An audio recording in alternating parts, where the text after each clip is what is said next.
একাদশী ব্রত পালনের কথা কোন শাস্ত্রে রয়েছে? কিভাবে একাদশী ব্রত সৃষ্টি হয়?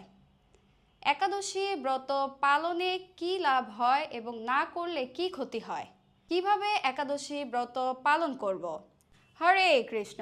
সুপ্রিয় ভক্তবৃন্দ, আজকে এই ভিডিওতে আমরা একাদশী বিষয়ক অনেক গুরুত্বপূর্ণ তথ্য জানব, তাই শেষ পর্যন্ত সাথেই থাকুন। প্রথমে আমরা জানব একাদশী ব্রত কিভাবে সৃষ্টি হয়। সৃষ্টির প্রারম্ভে পরমেশ্বর ভগবান এই জড়জগতের স্থবর জঙ্গম সৃষ্টি করেছেন। মর্তলোকবাসী মানুষদের শাসনের জন্য ভগবান এক পাপ পুরুষের সৃষ্টি করেন। সেই পাপ পুরুষ বিভিন্ন পাপ দ্বারা নির্মিত হয়।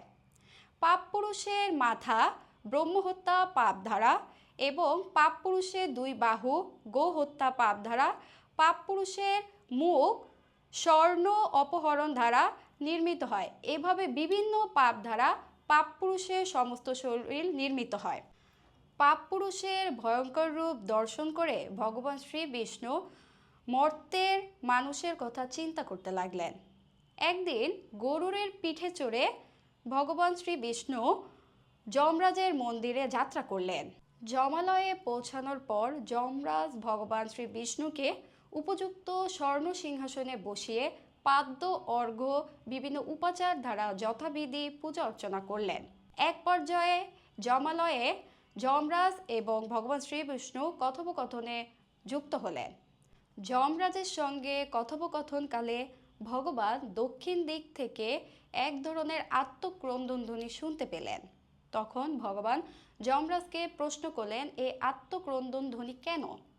যমরাজ বললেন, হে প্রভু, মর্তের পাপী মানুষেরা তাদের নিজ কর্মদোষে এরূপ যাতনা ভোগ করছে। তখন ভগবান জীবের এই করুণ দশা দেখে চিন্তা করতে লাগলেন, এ তো আমার সৃষ্ট জীব, আমার সম্মুখে তারা এত দুঃখ কষ্ট ভোগ করছে, আমি তাদের এখান থেকে মুক্ত করব। তখন ভগবান শ্রীহরি নিজেকে একাদশী রূপে এক দেবী মূর্তিতে প্রকাশিত করলেন। সমস্ত পাপাচারীকে একাদশী ব্রত আচরণ করালেন। সমস্ত পাপাচারীরা এই একাদশী ব্রত আচরণ করার ফলে সমস্ত পাপ থেকে মুক্ত হয়ে বৈকুণ্ঠ লোকে গমন করলেন। শ্রীহরির প্রকাশ এই একাদশী সমস্ত সুকর্মের মধ্যে শ্রেষ্ঠ এবং সমস্ত ব্রত উপবাসের মধ্যে উত্তম ব্রত। কিছুদিন পরে ভগবানের সৃষ্ট সে পাপ পুরুষ শ্রীহরির কাছে এসে করজোড়ে বলতে লাগলেন, হে ভগবান, আমি তো আপনারই সৃষ্ট, আমাকে যারা আশ্রয় করে থাকে তাদের কর্ম অনুযায়ী আমি তাদের ফল প্রদান করে থাকি, কিন্তু আপনার সৃষ্ট একাদশীর প্রভাবে আমি তাদের কিছুই করতে পারছি না, বরং ক্ষয়প্রাপ্ত হচ্ছি।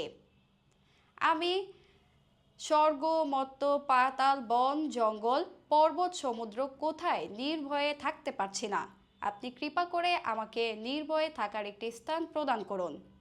তখন ভগবান শ্রীহরি সেই পাপ পুরুষকে বলতে লাগলেন, তুমি দুঃখ করো না, যখন একাদশী তিথি এই ত্রিভুবনকে পবিত্র করার জন্য আবির্ভূত হবেন, তখন তুমি রবিশস্য ও অন্নের মধ্যে আশ্রয় গ্রহণ করবে, তাহলে আমার মূর্তি একাদশী তোমাকে বধ করতে পারবে না।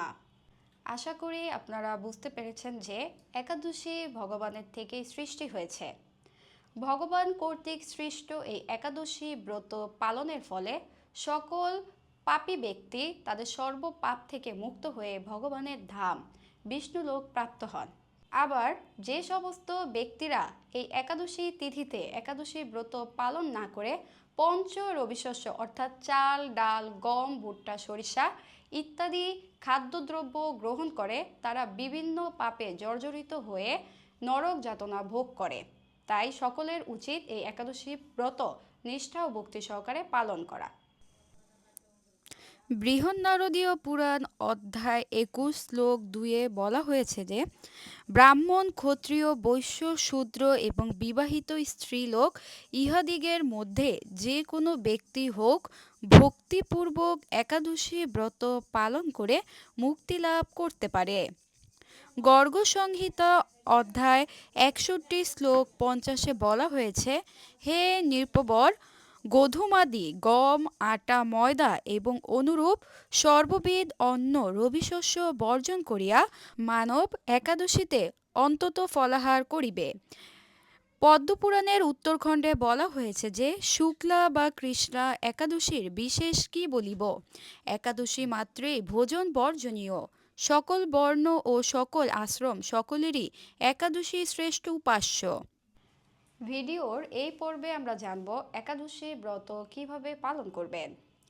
একাদশীর পূর্বের দিন অর্থাৎ দশমীর দিন ভগবত প্রসাদ গ্রহণ করতে চেষ্টা করবেন। যদি ভগবত প্রসাদ আপনারা গ্রহণ করতে না পারেন, কমপক্ষে নিরামিষ আহার গ্রহণ করবেন। রাত 12 ঘটিকার পূর্বে রাতের আহার সম্পন্ন করে নেবেন। ঘুমাতে যাওয়ার পূর্বে দন্তমার্জন বা দাঁত ব্রাশ করে নেবেন। এভাবে দশমীর দিনটি পার করার পর একাদশীর দিন খুব ভোরে সূর্যোদয়ের পূর্বে শয্যা ত্যাগ করে স্নান করে নেবেন। স্নান করার পর আপনার দাদার সঙ্গে তিলক পরিধান করবেন। চেষ্টা করবেন ভগবানের মঙ্গল আরতিতে অংশগ্রহণ করার। অতঃপর তুলসীর মূলে জল সিঞ্চন করবেন, 4 বার তুলসী পরিক্রমা করবেন। ভগবানের শ্রী চরণ কমলে অধিক সংখ্যক তুলসীপত্র ও পুষ্প অর্পণ করবেন। একাদশীতে শ্রীমদ্ ভগবদ্গীতা থেকে শ্লোক অধ্যয়ন করবেন। একাদশী ব্রত মাহাত্ম্য কথা শ্রবণ ও পাঠ করবেন। একাদশীতে অধিক পরিমাণ জপ কীর্তন করতে পারেন। একাদশীতে যারা প্রতিনিয়ত 4 মালা বা 8 মালা জপ করেন তারা একাদশীর দিন 16 মালা জপ করবেন, এবং যারা 16 মালা জপ করেন তারা একাদশীতে 25 মালা জপ কীর্তন করবেন। ভিডিওর শুরুতেই আপনারা শ্রবণ করেছেন একাদশীতে পঞ্চরবিশস্য বর্জনীয়। পঞ্চরবিশস্য যেমন চাল, ডাল, গম, সরিষা, ভুট্টা ইত্যাদি দ্বারা প্রস্তুতকৃত খাদ্যদ্রব্য একাদশীতে গ্রহণ করা যাবে না। একাদশীতে নির্জলা উপবাসের কথা বলা হয়েছে, কিন্তু আমরা যারা নির্জলা উপবাস করতে পারি না তারা একাদশীতে অনুকল্প প্রসাদ গ্রহণ করতে পারি। অনুকল্প প্রসাদ যেমন সাবু, সবজি, ফল, দুধ, বাদাম ইত্যাদি। তবে সবজি গ্রহণের ক্ষেত্রে রন্ধনের সময় ঘি অথবা সূর্যমুখী তেল ব্যবহার করবেন। একাদশীতে সয়াবিন তেল ব্যবহার করা যাবে না। সয়াবিন তৈল ব্যবহার করা যাবে না। একাদশীকে বলা হয় হরিবাসর তিথি। একাদশীতে রাত্রি জাগরণ করলে ভগবান অধিক খুশি হন, তাই আপনারা চাইলে একাদশীতে রাত্রি জাগরণ করতে পারেন। এভাবে একাদশীর সম্পূর্ণ দিনটি অতিবাহিত করার পর একাদশীর পর দিন অর্থাৎ দ্বাদশীর দিন আপনারা একাদশীতে যে পঞ্চরবিশস্য বর্জন করেছিলেন, যেমন চাল, ডাল, গম, ভুট্টা, সরিষা ইত্যাদি পঞ্চরবিশস্য দ্বারা খাদ্য প্রস্তুত করে ভগবানকে নিবেদন করে সেই মহাপ্রসাদ পারণের নির্দিষ্ট সময়ের মধ্যে গ্রহণ করে আপনার পারণটি সম্পন্ন করে নেবেন। এভাবে আপনি আপনার একাদশী ব্রতটি সম্পন্ন করবেন। একাদশী বিষয়ে কোনো জিজ্ঞাসা থাকলে আপনারা আপনাদের প্রশ্ন কমেন্টে করতে পারেন। হরে কৃষ্ণ।